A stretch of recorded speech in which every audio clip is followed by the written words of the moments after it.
Welcome to ZconV. This is a virtual Zcon that we've organized this year because of financial constraints, and also to make sure that we were able to hold a Zcon before the real discussion started happening about potential future funding for the Zcash ecosystem. My name is Jack Gavigan. I'm the executive director of the Zcash Foundation. And in case you don't know, we are a public charity based in the United States.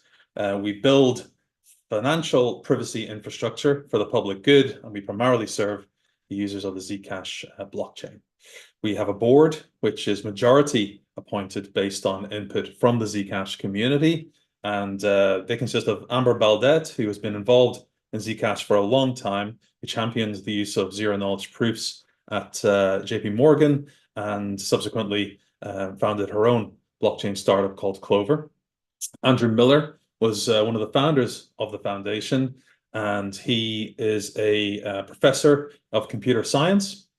J.W. Verrett is also a professor, but this time of law, and he has served on the advisory committee for the Securities and Exchange Commission in the United States. Marta Belcher leads the Filecoin Foundation. Peter van Valkenburg was the person who wrote the Zcash Foundation's mission when it was originally founded, and he's the director of research at Coin Center. And then myself, Jack Gavigan, I used to work at the Electric Coin Company, and I have a background in the traditional financial sector, working with banks.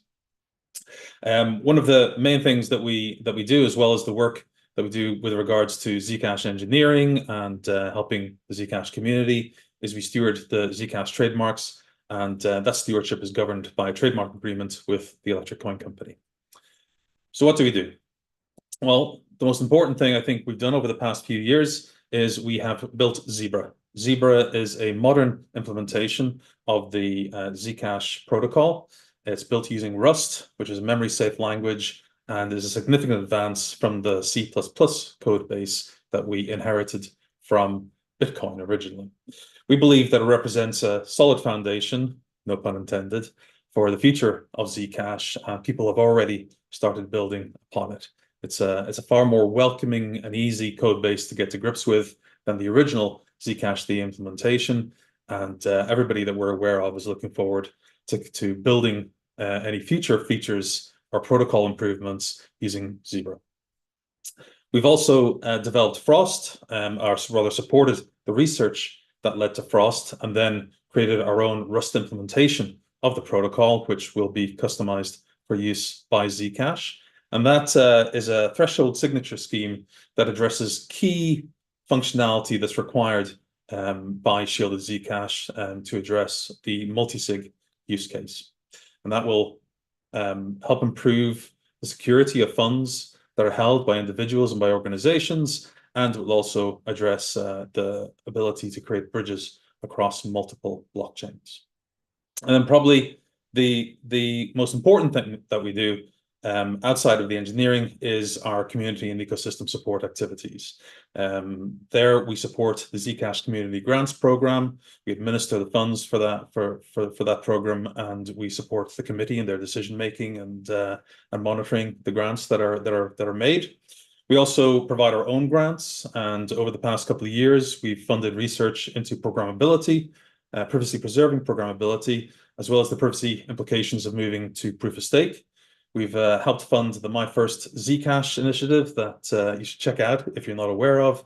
And we've also funded the creation of the Financial Privacy Foundation. We've also in the past run a minor grants program to fund smaller grants that are intended to support the Zcash ecosystem.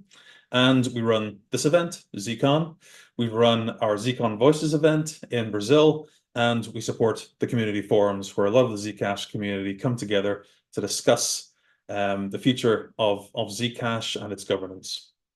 We have people working on ecosystem and relation support, in tech support, and we've also supported the creation of the ZFAV Club, which helps create clips of content and record events that happen in the Zcash ecosystem. All of this is circled around or centered on our strategy that you see illustrated here, where we empower developers to create functionality that enables greater utility for the Zcash protocol, which in turn leads to greater adoption, which in turn attracts users, which in turn attracts more developers. The goal here is to build a virtuous cycle of adoption and improvement that eventually leads to the breakout of widespread mass adoption of Zcash as a cryptocurrency. I want to talk very briefly about the Financial Privacy Foundation. This is a project that we announced last year at Zcon, and it is since up and running, and it has also begun to issue its first grants. It was originally formed to address community concerns that too much of the Zcash ecosystem was domiciled in the United States.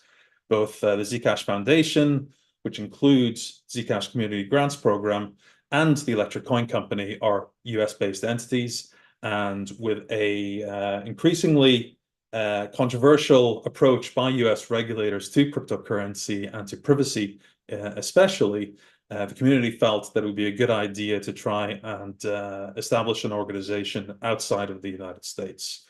We listened to those concerns, and we helped found the Financial Privacy Foundation. Now, once we helped found it, I want to emphasize that it is an independent foundation. It was created using a grant from the Zcash Foundation, but it is entirely separate, with the exception of a single overlapping board member in the form of Amber Baldet. The other board member is Kurt Opsahl, who has a background working with the EFF and is currently general counsel at the Filecoin Foundation. Now, that foundation's mission is to educate and empower individuals and communities to take control of their financial privacy and security, and to promote fair and equitable financial systems that respect personal privacy. And they recently launched their first grants program last month. Applications have closed, but we expect them to announce the results of that grants program in the coming weeks. Now, what does this cost us at the foundation to do? Well, this chart demonstrates our quarterly expenditure since I took over as the executive director in early 2021. And as you can see, we significantly increased our expenditure. A lot of that was due to hiring so that we could accelerate the development of Zebra and the engineering associated with making Frost available to deploy for Zcash. And you can see these large red spikes in the community expenditure when we hold an in-person Zcon. And overall, the pie chart on the right there shows our overall expenditure and how it's being split down over that period. And as you can see, a significant chunk of that has gone on the creation of Zebra. And from our perspective, that's a very worthwhile investment. To quote one of the ECC engineers, Zebra will allow us to escape the hellscape of the C++ code base that we inherited from Bitcoin, and as I said, provides a solid foundation for the ongoing and future development of Zcash and deployment of more features into its protocol.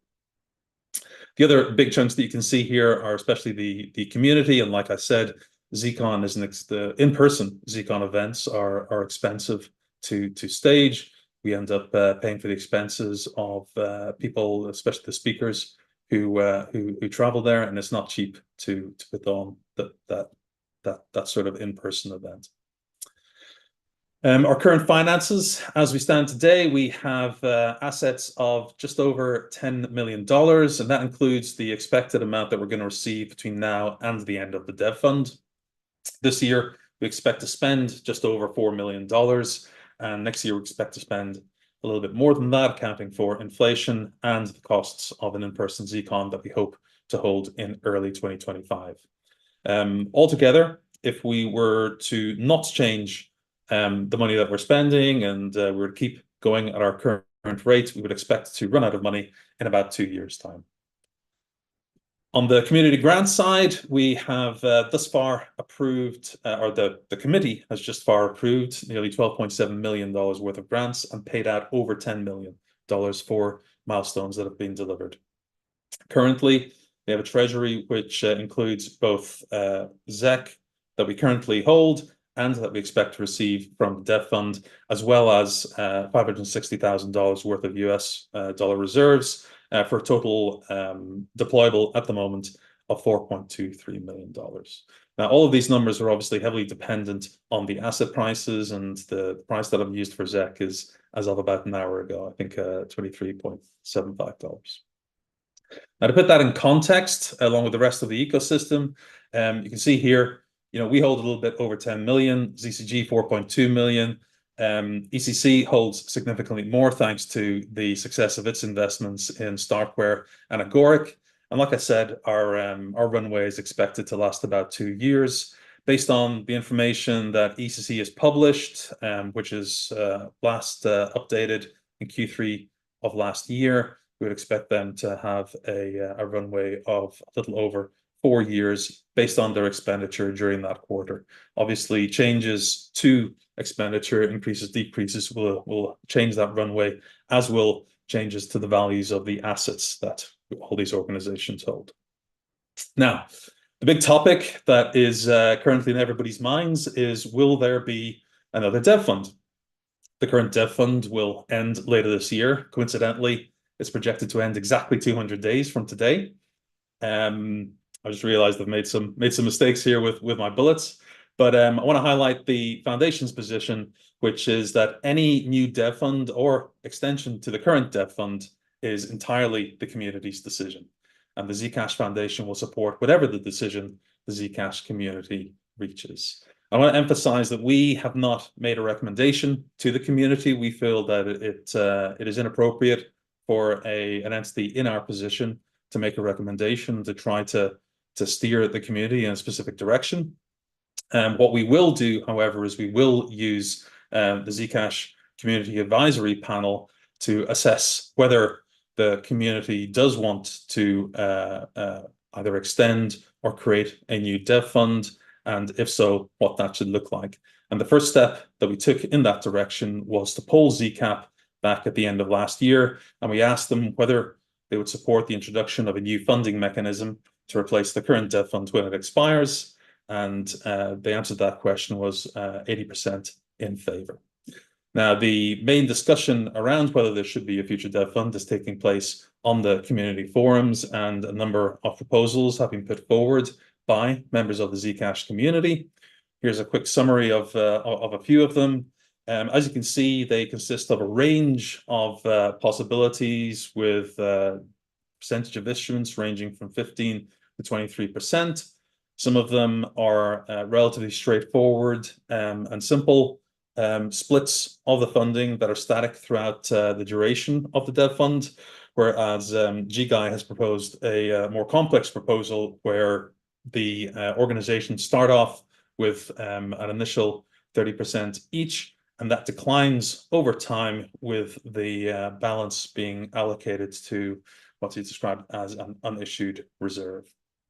Like I said, if you want to express your viewpoint on this, if you want to express a viewpoint on whether or not there should be a dev fund going forward, whether or not we should be a recipient, or who should be a recipient, or how those funds should be managed, then the community forums are the place to go to do that, and as well as if you want to put forward your own proposal.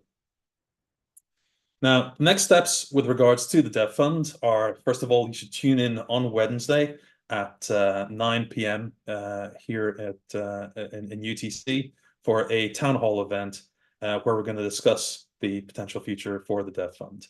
And the people that we've invited to take part in that discussion are the people who are listed here as having put forward proposals. GGuy and NomeChum have accepted our invitation to take part. JGX7 has declined, and we'll have Josh Swihart from the Electric Coin Company, who has also put forward a proposal, but who has since stated that he believes the dev fund should either end or should be replaced by a funding block proposal, which would lead to all work in the Zcash ecosystem being funded by grants. Like I said, you should get involved in the discussion on the community forums, and in the coming weeks we will begin to poll ZCAP to begin the process of seeing whether the community can reach consensus about the future of the dev fund. One thing I will say is that when the original dev fund was conceived, there were 13 proposals put forward, and there was a process of narrowing down to see which ones attracted some level of approval. I expect that we'll go through a similar process this time, although it may be more focused on specifics around whether there should be a dev fund, what percentage should form the dev fund, and then how it should be split. And as that process progresses, we expect to need to be fluid about how those questions are asked and how they're addressed. But I want to emphasize, above all, our goal is to serve the Zcash community and to support the Zcash community in making this decision. It's very easy to say that we support the community and that we are governed and guided by the community, but in our case, we've walked the walk by taking the community's input on who should sit on the Zcash Foundation's board. We have in the past polled the community on what they believe the priorities for Zcash in terms of protocol improvements should be. And out of that, we've ended up leaning in terms of supporting the work that Kedit are doing on deploying Zcash shielded assets. And going forward, we will continue to solicit the community's input through ZCAP, both on this and on issues such as which new protocol improvements should be added to Zcash. Our goal is always to make sure that the Zcash community has a strong voice in the governance of the Zcash protocol, both through being able to advise the foundation on who to appoint to its board, who in turn decide who runs the foundation, and secondly, in terms of asking specific questions, so that not all of the community's authority is delegated to that board, but we go and we exercise direct sort of polling of the community to make sure that we can reach as best a consensus as we can regarding the future of Zcash. So I'm going to finish up there with a little bit of time for questions. And the first question is, what is Dodger most excited about for ZconV week? I think what I'm most excited about is seeing the extent to which the Zcash ecosystem has evolved from when we first started way back in 2018 was when the foundation really got going, as well as the beginning of the dev fund through to today. Back then there was one entity which was effectively controlling Zcash. I obviously worked for the electric coin company at the time. The Zcash Foundation existed, but it hadn't really yet got going.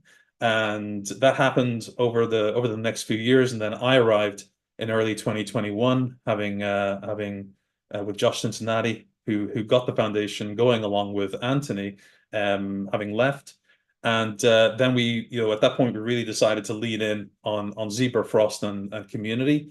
And I think that at the same time, the Community Grants Program got going, and that enabled a lot of organizations who had no source of funding to be able to work on Zcash prior to that, to get involved and start leaning in and doing work. And Kedit is the obvious example of that, but there are a bunch of organizations like ZecHub, Zcash Media, who have contributed to Zcash and who continue to contribute to the Zcash mission.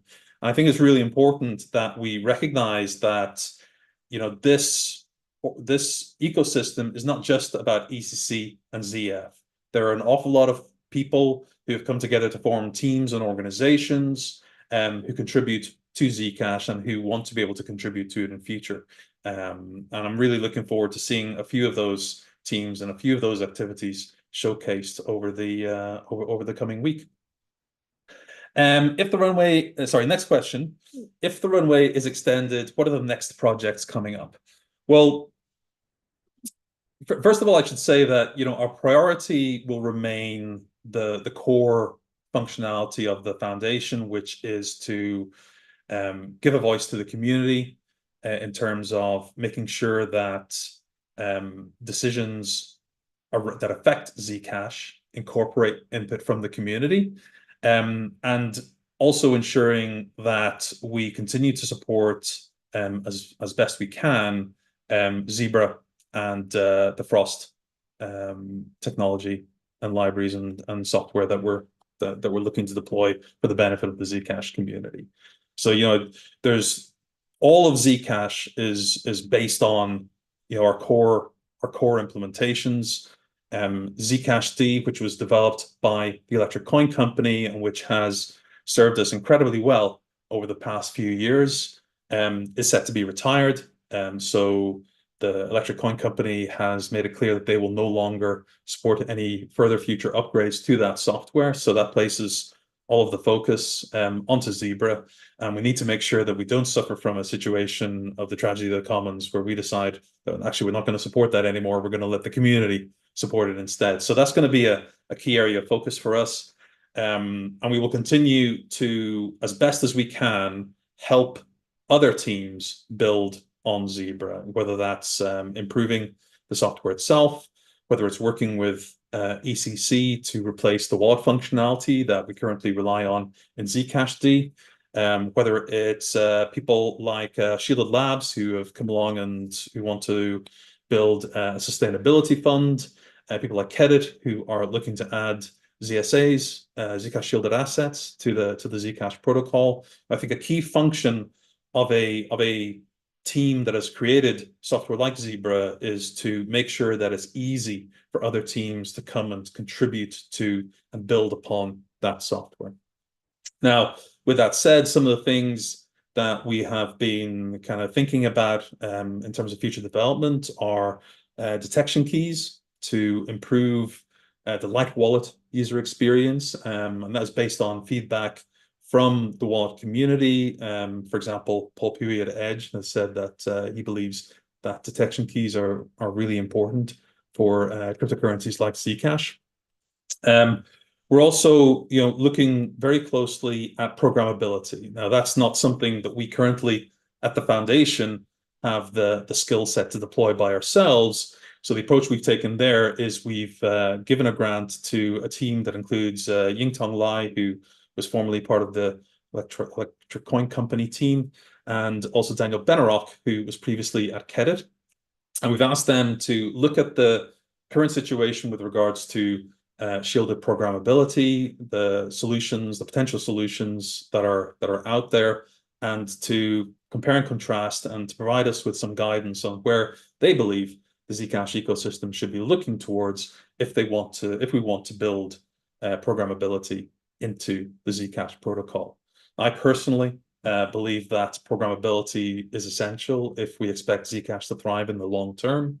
If we look at the other cryptocurrencies that have been very successful outside of Bitcoin, the obvious example is Ethereum. And I think that one of the reasons Ethereum has been successful is because it provides a platform for other people to build applications in the form of smart contracts and therefore businesses on top of Ethereum. That has attracted a huge developer base, and that's something that we would love to see come and join the Zcash ecosystem. So I personally believe that Zcash shielded assets are a first step towards Zcash as a platform for private commerce on the internet. I think that if we can build a platform that others can build upon to their own benefit, then we'll end up creating a virtuous cycle that will attract more developers, attract more users because of the functionality that's available, and hopefully the benefits and the advantages of having strong privacy preserving smartness on a blockchain will become clear, and Zcash will rise to the level of adoption that we currently see with Bitcoin and Ethereum.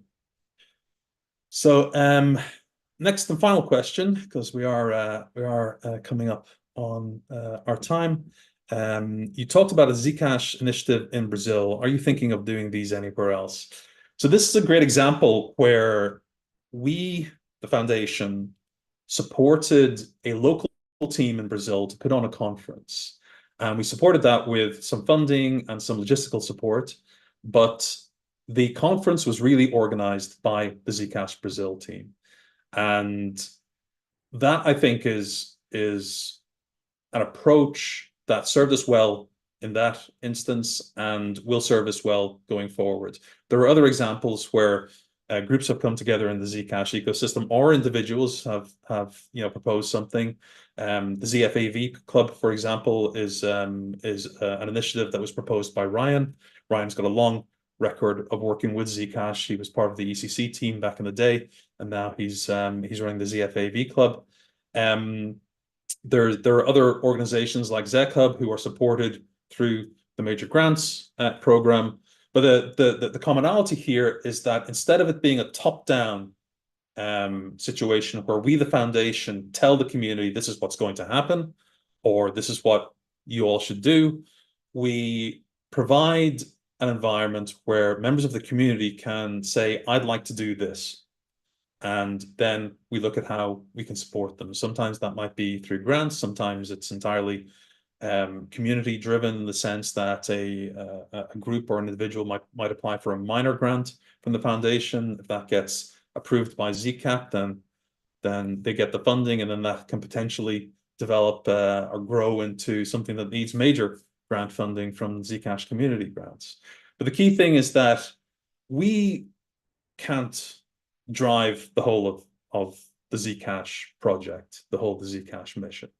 It's really up to the community, and that's why we place such an emphasis on listening to the community, on taking their input, on making sure that they have a voice in who runs the foundation, and making sure that we poll them on key decisions like what the priorities should be, and in the current situation, what the future of funding in the Zcash ecosystem should look like. So if there are other groups out there like the Zcash Brazil team who are interested in running conferences, we created the Zcon Voices brand specifically to provide for more geographically focused conferences, and funding permitting. You should reach out to us, and we will try to see how we can help you. We're not always going to be able to say yes. I think if you just have to look at our financial situation to know that we are constrained. We have spent less this year than we anticipated spending. We didn't backfill some roles for people who left the organization, but we are keen to support the community in whatever way we can. So I can definitely see us doing more in that sort of space. And if you are interested in doing something like the Zcon Voices event that they staged in Brazil, certainly do reach out. And Decentralist Dan on the forums is your primary point of contact there. Let me just see. We have time for one last question. The developer experience is difficult to adopt for newcomers. Is ZF planning anything on that front to foster a larger developer community? So I would say that Zebra is what we have done there.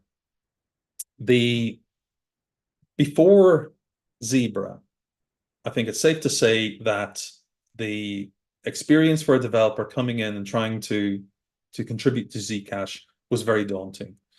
There was a legacy code base which dated all the way back to sort of 2008, based on the Bitcoin code base, and that's not a criticism of the people who launched the Zcash, who I worked alongside for quite some time.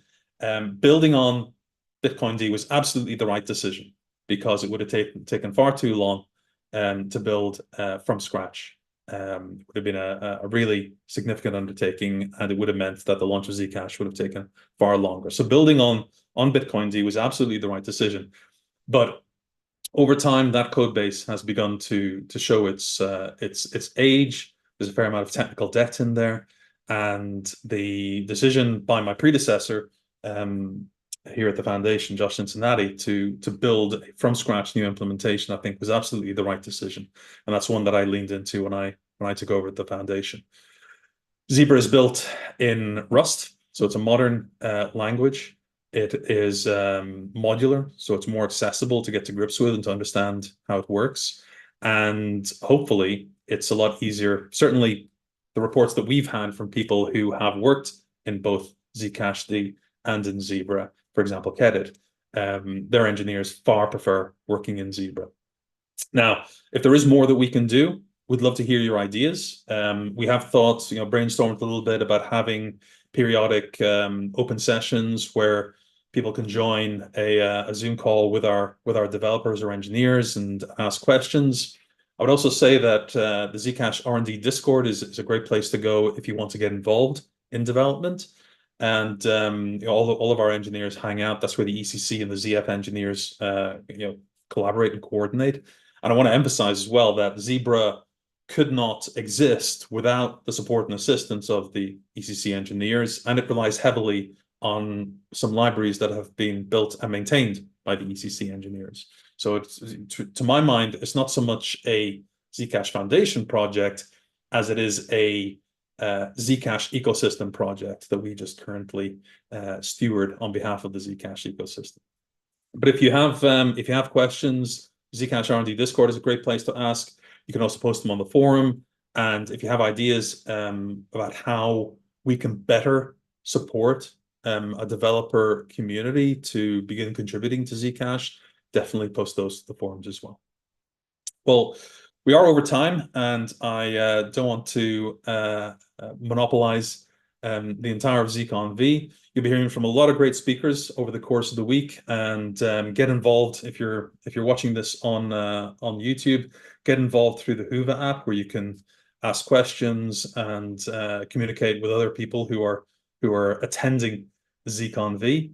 But for now, I'm going to leave it there and just encourage you once again, if you have opinions on the future of Zcash, get involved, join the forums, express your opinion, put forward your proposals, because that's where all of the impetus for future growth and development of Zcash